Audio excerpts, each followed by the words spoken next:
இலங்கையின் முதற்தர சுற்றுலா தலம் ரீச்சாவின் மாபெரும் உணவு திருவிழா செப்டம்பர் மாதம் 5, 6 மற்றும் 7ஆம் தேதிகளில் இன்றைய டிக்கெட்டுகளை பெற்றுக் கொள்ளுங்கள். வணக்கம். ஐபிசி தமிழின் பிரதான செய்திகள்.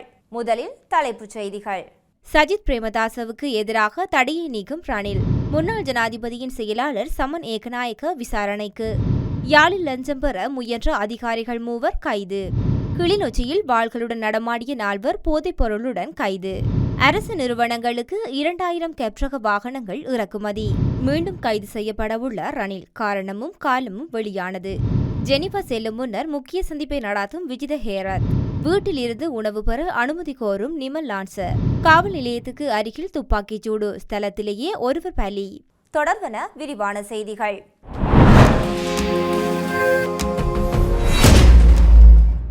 2025 செப்டம்பர் 6ஆம் தேதி நடைபெறும் ஐக்கிய தேசிய கட்சியின் வருடாந்த மாநாட்டில் கலந்து கொள்ளுமாறு முன்னாள் ஜனாதிபதியும் ஐக்கிய தேசிய கட்சியின் தலைவருமான ரணில் விக்ரமசிங்க எதிர்க்கட்சி தலைவர்களுக்கு அழைப்பு விடுத்துள்ளார். அங்கு அவர்கள் நாட்டின் தற்போதைய அரசியல் நிலைமை குறித்து விவாதிக்க உள்ளதாக தகவல்கள் வெளியாகியுள்ளன.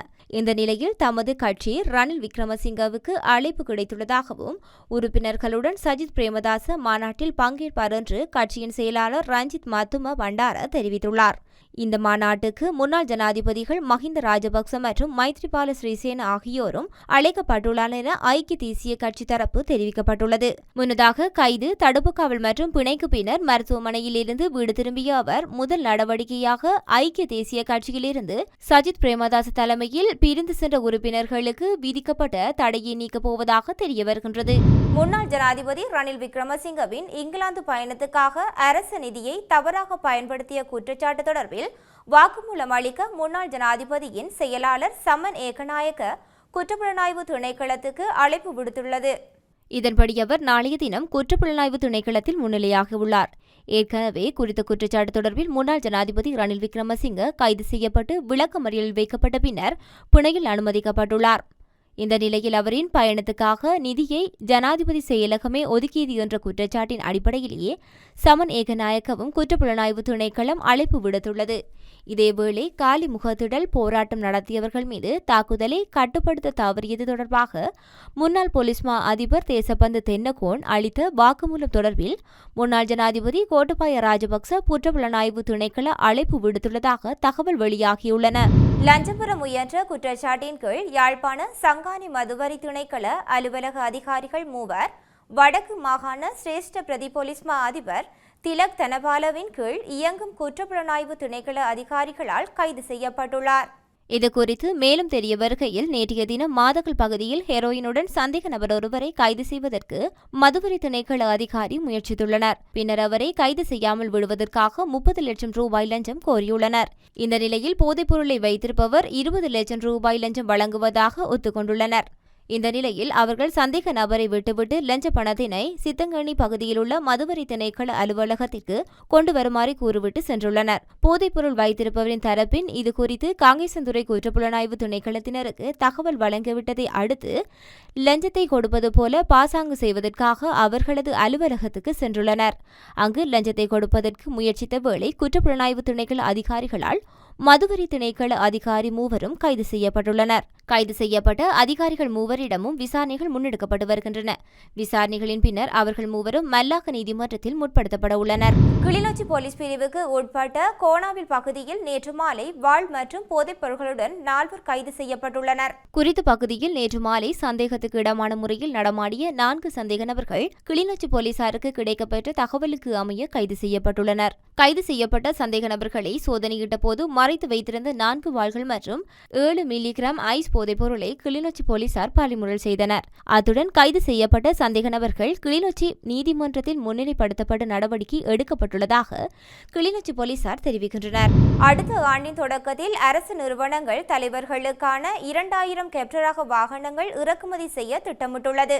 இதுகுறித்து மேலும் கருத்து தெரிவித்த மாகாண சபைகள் மற்றும் உள்ளூராட்சி பிரதி அமைச்சர் ருவான் செனரத் அடிமட்ட அளவில் அபிவிருத்தி திட்டங்களை செயற்படுத்த மாகாண அரசு நிறுவனங்களின் தலைவர்கள் கிராமங்களுக்கு செல்வதற்காக வாய்ப்புகளை உருவாக்க வேண்டும். அதிகாரிகள் அங்கு சென்று திரும்புவதற்காக சந்தர்ப்பங்களை உருவாக்க வேண்டும். எங்களுக்கு சில வாகனங்கள் தேவை. நாட்டிலுள்ள ஒவ்வொரு அரச நிறுவன தலைவர்களுக்கும் அவர்களின் போக்குவரத்தை இலகுபடுத்துவதற்காக அடுத்த ஆண்டு முதல் காலாண்டில் 2000 கெப்ரக வாகனங்களை இறக்குமதி செய்ய திட்டமிடப்பட்டுள்ளது. அதேவேளை செயல்படாத உள்ளூராட்சி நிறுவனங்களின் செயற்பாடுகளை மீண்டும் செயற்படுத்த பல புதிய திட்டங்கள் தொடங்க உள்ளதாக மாகாண சபை உள்ளூராட்சி அமைச்சர் ருவான் செனரத் தெரிவித்திருக்கின்றார். கிராமப்புறங்களின் வறுமையை ஒழிக்க பல்வேறு திட்டங்களும் ஆரம்பிக்கப்பட உள்ளதாக அவர் கூறியிருக்கின்றார். முன்னாள் ஜனாதிபதி ரணில் விக்ரமசிங்க மீண்டும் கைது செய்யப்படும் சாத்தியம் உண்டு என்று அமைச்சர் பிமல் ரத்நாயக்க தெரிவித்துள்ளார். வார இறுதி பத்திரிகையொன்றில் நேர்காணலின் போதே அவர் மேற்கண்டவாறு குறிப்பிட்டுள்ளார். ரணில் விக்ரமசிங்க கைது அரசியல் பழிவாங்கல் என்று கூறுவதில் எவ்வித அடிப்படை தன்மையும் இல்லை.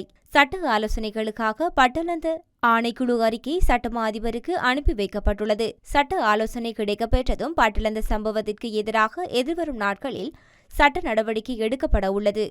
அதேபோன்று மத்திய வங்கி பிணைமுறி மோசடி விவகாரம் குறித்து விசாரணை ஆரம்பிக்கப்பட்டுள்ளன. நீதிமன்றத்தின் விசாரணைக்கு அமைய ரணில் விக்ரமசிங்க மத்திய வங்கி பிணைமுறி மோசடி விவகாரத்தில் கைது செய்யப்படலாம். 166 லட்சம் மோசடி வெளிச்சத்தில் இடம்பெற்ற ஒன்றாகும். இதற்காக கைது செய்யப்பட்டமை எந்த விதத்திலும் அரசியல் பழிவாங்கலாக அமையாது. விசாரணைகளூடாக தெளிவான முறையில் ரணில் விக்ரமசிங்க கைது செய்யப்பட்டுள்ளார். அரசியல் பழிவாங்கலாக இருக்குமாயின் அதற்கான முன்னேற்பாடுகள் அல்லது ஒரு நாடகம் அரங்கேற்றப்பட்டிருக்க வேண்டும். இதுவே கடந்த கால அனுபவங்கள். அவ்வாறு எதுவும் இடம்பெறவில்லை என குறிப்பிட்டுள்ளார். மேலும் நேர்மையாக கூறுவதாயின் ரணில் விக்ரமசிங்கவுக்கு அவ்வாறானதொரு குற்றச்சாட்டு உள்ள மாத்திரமே நாங்கள் அறிந்திருந்தோம். வாக்குமூலம் அளிக்க குற்றப்புலனாய்வு பிரிவுக்கு அழைத்தமையை அறிந்திருந்தோம். இதற்கு பிறகு அரசியல் பழிவாங்கல்களுக்காக சூழலை அரசாங்கம் முன்னெடுத்ததாக கூற முடியுமா என அமைச்சர் பிமல் ரத்நாயக்க கேள்வி எழுப்பியுள்ளார். இலங்கையின் வெளியுறவு அமைச்சு விஜித ஹேரத் கொழும்பிலிருந்து இயங்கும் ராஜதந்திரிகளை சந்திக்க உள்ளதாக தெரிவிக்கப்பட்டுள்ளது. இந்த வாரத்தில் குறித்த சந்திப்பு ஏற்பாடாகியுள்ளது. இதன்போது இலங்கையின் தேசிய மக்கள் சக்தியின் ஆட்சி அமைந்த பின்னர் ஏற்பாடுகள் மனித உரிமைகள் தொடர்பான முன்னேற்றங்களை விஜித ஹேரத் ராஜதந்திரிகளுக்கு விளக்குவார் என்று அறிவிக்கப்பட்டுள்ளது. 2025 செப்டம்பர் 8ஆம் தேதியன்று 60வது ஐக்கிய நாடுகளின் மனித உரிமை பேரவையில் அமர்வுகள் ஆரம்பிக்கப்படுகின்றன. இதில் கலந்து கொள்ள ஜெனீவாவுக்கு செல்வதற்கு முன்னரே விஜித ஹேரத் ராஜதந்திரிகளை சந்திக்கவுள்ளார். இந்த சந்திப்பின் போது பயங்கரவாத தடுப்பு சட்டத்தை ரத்து செய்ய எடுக்கப்பட்ட நடவடிக்கைகள் மற்றும் ஒரு சுயாதீன வழக்கு தேடுனர் அலுவலகத்தை அமைத்தல் ஆகிய விடயங்களை அரசாங்கம் முன்னிலைப்படுத்தும் என்று எதிர்பார்க்கப்படுகின்றது. விளக்கமறியலில் வைக்கப்பட்டுள்ள முன்னாள் ராஜாங்க அமைச்சர் நிமல் லான்ச தனது வீட்டிலிருந்து உணவு பெற அனுமதி கோரியுள்ளதாக சிறைச்சாலை திணைக்களம் தெரிவித்துள்ளது. அவர் நேற்று மாலை அனுமதி கோரியுள்ளதாக சிறைச்சாலை ஊடக பேச்சாளர் ஜெகத் வீரசிங்க தெரிவித்துள்ளார். நேற்று முன்தினம் கைது செய்யப்பட்ட முன்னாள் ராஜாங்க அமைச்சர் நிமல் லான்ச எதிர்வரும் 12ஆம் தேதி வரை விளக்கமறியலில் வைக்கப்பட்டுள்ளார். இந்த நிலையில் அனுமதி கோரிக்கையை பரிசீலிக்க நடவடிக்கை எடுக்கப்படும் என சிறைச்சாலை ஊடக பேச்சாளர் குறிப்பிட்டுள்ளார். மேலும் 2006ஆம் ஆண்டு நடைபெற்ற மாகாண சபை தேர்தலின் போது நகரசபை உறுப்பினர் ஒருவரின் வீட்டின் மீது தாக்குதல் நடத்திய சம்பவம் தொடர்பில் அவருக்கு எதிராக வழக்கு தாக்கல் செய்யப்பட்டுள்ளமை குறிப்பிடத்தக்கது. புத்தளம் வெண்ணப்புவ காவல் நிலையத்திற்கு அருகில் இடம்பெற்ற துப்பாக்கி சூட்டில் ஒருவர் உயிரிழந்துள்ளதாக தகவல் வெளியாகியுள்ளது. இன்று காலை 10:30 மணியளவில் குறித்த துப்பாக்கி சூட்டு சம்பவம் இடம்பெற்றுள்ளதாக தெரிவிக்கப்படுகின்றது. மோட்டார் சைக்கிளில் பயணித்தவர்களை இலக்கு வைத்து காரில் பிரவேசித்த இனம் தெரியாத நபர்களால் இந்த துப்பாக்கிச் சூடு நடத்தப்பட்டுள்ளதாக குறிப்பிடப்படுகின்றது.